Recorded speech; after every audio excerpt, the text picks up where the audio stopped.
Turning to other news, it appears that another Dallas Cowboys Jesus passou levando a cruz nas suas costas.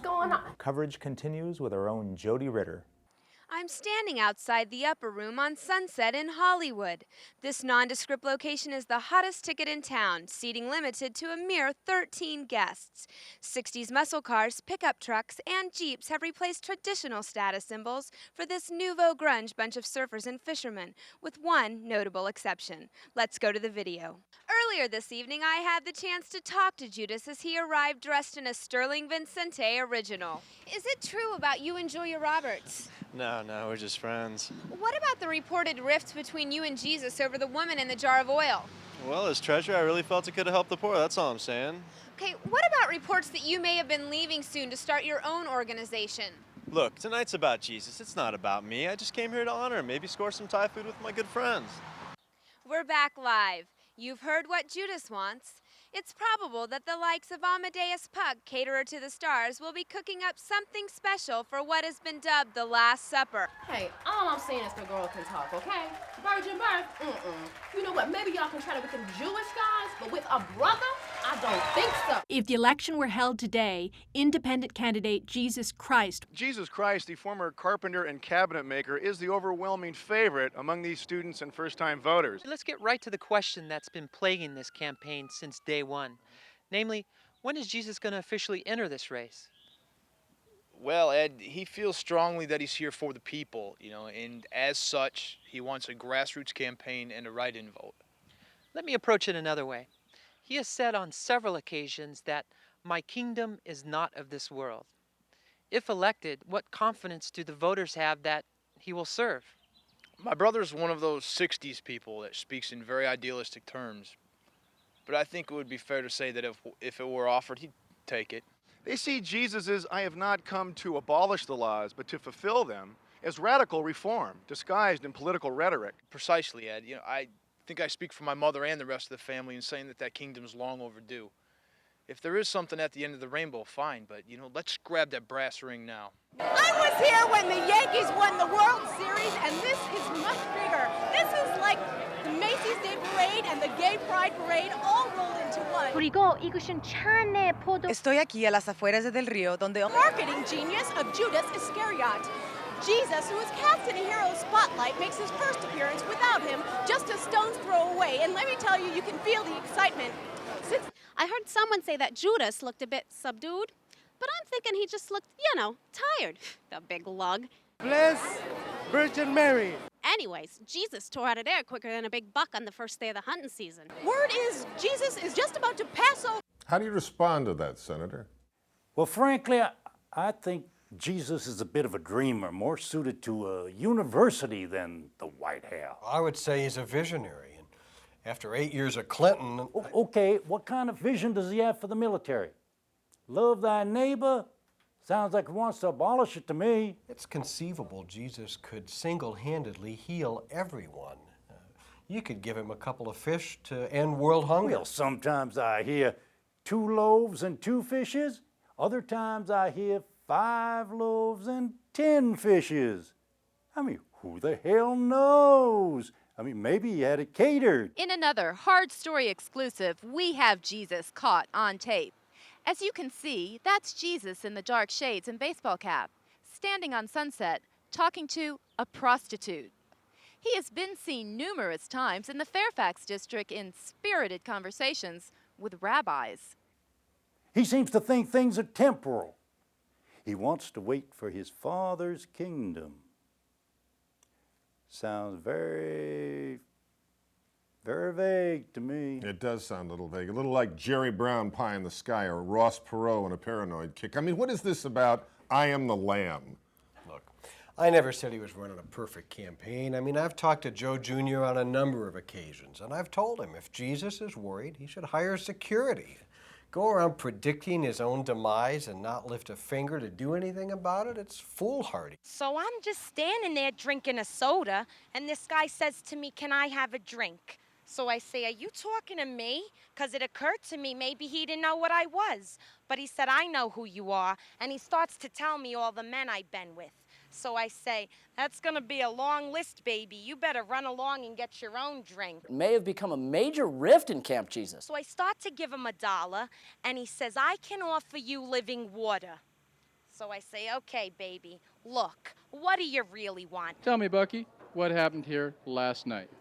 Well, Steve, I'm sitting here having a few with this guy named Judas. So get this. He says, if you knew who I was and my father who sent me. So I say, now we're getting to it. Your daddy gave you money for me and you lost it. He spent months lining up corporate sponsors like Nike, American Express, IBM, Coca-Cola. Jesus just rebuked him. Nobody likes to get rebuked, Bucky. Yeah, I'd say. Well, you gotta understand, in the moment I thought he was a freak. I mean, one minute he's begging for a drink, and the next he tells me he's got water. He's got no money, yet claims if I knew his father. I just told him, go yourself. Come back if you get some money. Jesus, at the dinner table, says someone is going to try to kill him. And he basically accuses Judas of being the one. No, but that doesn't surprise me. There's something about that guy. I says, Judas, you wouldn't really think of doing a thing like that, would you? Excuse me, Bucky. He was really trying to give me something important. What do you think that was? Now, I'm not saying I believe this, but when he was putting the rap on me about the water, I said, you're just like every other man. They think they're God's gift to women. And? He said, I who speak to you am he. I mean, you had to be there to see his face. But he was serious. The poor you will always have. Was saying that a mistake? Well, I think it was, Ted. But, you know, he came right back with, blessed are the poor in spirit, for theirs is the kingdom. So I think the damage was minimal. What about the senator's comment that there's a certain vagueness when he speaks? I think that hurt him. I would say that it served him very well. I mean, it covers a multitude of sins. It's kind of like rope-a-dope in boxing. Every time one of his opponents thinks they've got him cornered, he comes up with this, your father, my father, you don't know him, if only you knew me, and that stuff plays very well in the South. Party! What kind of water? Peter Styles. Oh, you can lamb all in a To link himself up with David plays very well with the military and with veterans groups. Gore scored a big one when he said, I knew David, and you're no David. Harriet, this appears to be yet another contradiction. A king without a kingdom and someone who has at times claimed homosexuality is an abomination. It does seem a bit confusing, but strategically, I think it could well be a winner. Isolation polls show that among women, Jesus holds a whopping 75% of. Yesterday's ticker tape parade for Jesus was the largest ever in New York history.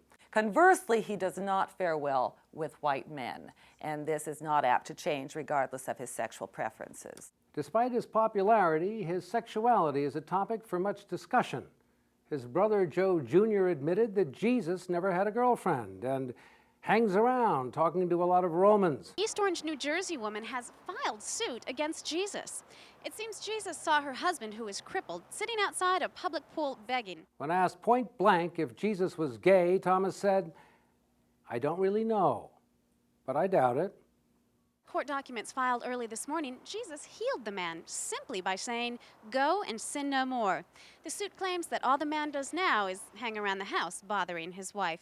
She says, quote, at least before he had someplace to go. NNN has just reported that a routine search for Jesus' birth certificate shows that he was actually born outside of the United States and smuggled into the country. The woman is quoted as saying, really, all I want are things back the way they were. It was here 31 years ago that Joseph Sr. and his then girlfriend Mary took their infant son Jesus across this border, hidden in an orange crate. News that Jesus crossed the Mexican border and into the United States sometime in the late 60s is cause for celebration here in La Ciudad. They have always felt a certain connection with the one they call Jesus. Mississippi with the Reverend Jesse Jackman. Now he's just found out that Jesus may actually be Hispanic. What do you have to say? Well, we knew, we have known. I have had knowledge of and around and through the fact that Jesus was a drop Hispanic. It's common knowledge for years that Jesus' parents were fleeing a repressive political situation, but the country of origin has always remained a mystery. His heritage may also prove to help Jesus' election chances, as news of it might help to pry some Latino votes away from Gore in toughly contested Southern California. However, we feel certain that the fact that the individual will bear us out, that his primary genetic makeup was a combination of Egyptian and possibly one or two northern African nations that due to infighting do not have names but reside in predominantly black postal zones as recognized by the United Nations. Do you see it as a setback? It's a temporary setback, calling the black community to take a reflectionary step back, recognize the conspiratorial nature of the feedback before we make our triumphant comeback. You will see vindication if there is no assassination. Thank you, Reverend Jackman. Reporting live, this is Letitia Baker. Back to you in the studio, Jean. It is too early to tell what the reaction will be amongst Anglos, who have for years described and depicted Jesus as white. Tad Stalwart is live at a hockey game with the latest. Do rumors that Jesus could be black bother you? I don't know, man. Looks white to me. Does he play hockey? And if his body's a temple, let me worship there. Oh my God. You know, he's got the whole fashion vibe down. You don't realize that there are encrypted codes seeping into your brain. Yeah, and these designers today, they think you can only be fashionable through them with their overpriced frocks. What's up with that? Judas Iscariot has been found dead in the same Washington, D.C. park in which Vince Foster died, in what was then called a suicide. Jesus shows us that there is a simple, natural way to make a very fashionable statement. Wait a second. He could actually be our salvation from the tired retro 70s. However, in light of tonight's events, the Foster case may be reopened. And I bet you people are tired of the same look over and over again, and you know people aren't even aware of the cultural events that inspired it. You're called posers with no passion, all right? Look, I've probably said too much already. Did you check out that jacket he busted out at the upper room the other night? That cool wool cloak with the random-looking Darwinian fish pattern thing going on? It's like he was saying, get your own symbol, people. You'll be the Order your tape and CD now. Well, we gotta fly. Yeah, our time is up. I'm Nikki Knack. And I'm Patty Wax. Peace out. For those of you just joining us this morning, Jesus Christ was kidnapped several hours ago. Jesus is being held captive in the 747 you see behind me. Judas may have been involved in a plot to capture or possibly kill Jesus. It's not being overlooked, however, that Jesus may have been a willing co-conspirator, since for the last several weeks, he's been hinting that just such an event... A negotiating team, we've been told, is already considering the kidnappers' demands, which no doubt include clearance to take off from the tower. Suspicions have arisen largely because this alleged abduction comes on the heels of news that Jesus may have entered this country... So glad it's not my son. Where several nights ago, Jesus was overheard in one of his last conversations with Judas as saying, "Do what you have to, just do it quickly." I'd like to express my heartfelt concern to his mother Mary, to his brother Joe Jr., who through a series of conversations I've come to have a profound respect for, as well as the rest of the Christ family. Hillary, my wife, has suffered greatly today as a result of his capture. She feels like this is all just a bad dream. Possible that Jesus was aware even then that the Star was running a story about his illegal status, as well as ties to an Egyptian radical group. Against his will, or simply resigned to his fate. The State Department contacted Simon Peter several times, but he stated repeatedly that this is not the Jesus he knew. Consequently, I'm going to leave the decision of this matter to the FAA. Well, hasn't President Clinton and the FAA had problems in the past? Yes, they have, and he's put the head of the FAA, Michael Herod, in a very difficult position. Clinton pretends to defer to Herod's wisdom, though clearly he is avoiding making this controversial decision. FAA head Michael Herod has announced that he is unable to allow what has been dubbed Flight 666 to take off because the pilot on board has not cooperated with basic flight information needed for clearance. He's turning the matter back to the president. This is the kind of political ping pong the president was hoping to avoid. He has asked Congress to convene in an emergency bipartisan meeting. Nobody's quite sure who the kidnappers are, if they are from a country we have established relations with. It also should go without saying that nobody wants to be found guilty of getting a presidential candidate killed. Congress is obviously reacting to a lot of things. Probably the main thing is that they see this as an opportunity to get this back to a traditional Republican-Democratic race by eliminating the front runner, Jesus. Congress has drafted and approved an expulsion bill for persons or organizations of unknown origin on U.S. soil. This is a kind of don't ask, don't tell bill, which basically allows for the expulsion of a person or group, no questions asked. Oh, definitely. Support on the Hill from even evangelicals is dwindling rapidly. Nobody wants to be on the wrong side of this if, heaven forbid, Jesus were to be a traitor. They didn't kidnap Jesus. He kidnapped them via alien mind control. On the Venusian transponder pods, beings will conduct crypto-cybersonic experimentation, resulting in virtual pseudo-figmentational research. Presidential hopes are shot.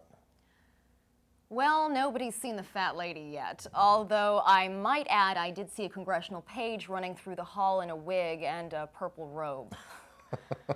Anyway, I think that the respect, and might I add fear, that these members of Congress have for Jesus even now is evident. Well, how so, Pepsi? Look, members of Congress see this as an opportunity to rid themselves of this wild child once and for all. If by some godforsaken miracle he were elected, it seems his first order of business would be to drastically downsize and decentralize the government. Thus eliminating a lot of the power these people are used to wielding. Exactly. President, a mere weeks away from leaving office, President Clinton has said that he is vetoing the expulsion bill and sending it back to Congress. As no surprise to members of Congress who have used this time to find the needed votes for an override of the veto. They may have found that vote in Rudolph Childs of Connecticut. Senator Childs has been the subject of a fierce recall campaign in recent weeks after it was learned he is helping obtain the release of mass murderer Matt Barabbas from state prison in exchange for campaign funds. When asked what he was hiding, 45% thought it was his sexuality, 35% his illegal immigration, and 20% something to do with his father's background, which he often refers to in vague terms. That the voters will stop the recall over the murderer's release if the senator votes for the expulsion of Jesus, who they believe would be against continued funding of local nuclear submarine work. It is with a heavy heart that I signed this emergency bill. I want to go on record as saying that I wanted to name Jesus my Surgeon General as one of my final... Jesus! Good PR, yes. I believe in his innocence and resent those outsiders who seek to seize our freedoms. I will not pilot this country into a conflict for the sake of just one man. Consequently, I wash my hands. Look, President Clinton is now in a position where he can work on how history remembers him. If Jesus turns out to be just another footnote in history, well, it'll hardly matter that Clinton was a sympathizer. That sound you hear in the background is flight number 666, taking off for an unknown destination. Rumors are that the kidnappers will be broadcasting a live video feed from inside the plane once they're at cruising altitude. News services from across the globe are scrambling to find foreign correspondents. In an apparent homage to Dr. Seuss, Jesus told the president privately, "I am Uncle Sam, I am." Does not want to be on the other side of this martyr. I mean, remember, this is the president who idolizes JFK. And planned to immediately crucify Jesus for crimes it appears he did not commit. I'm Candy Coltrane, Capitol Hill. We are now able to show video direct from the kidnappers. Those with small children or adverse to violence may wish to avoid what we are about to broadcast.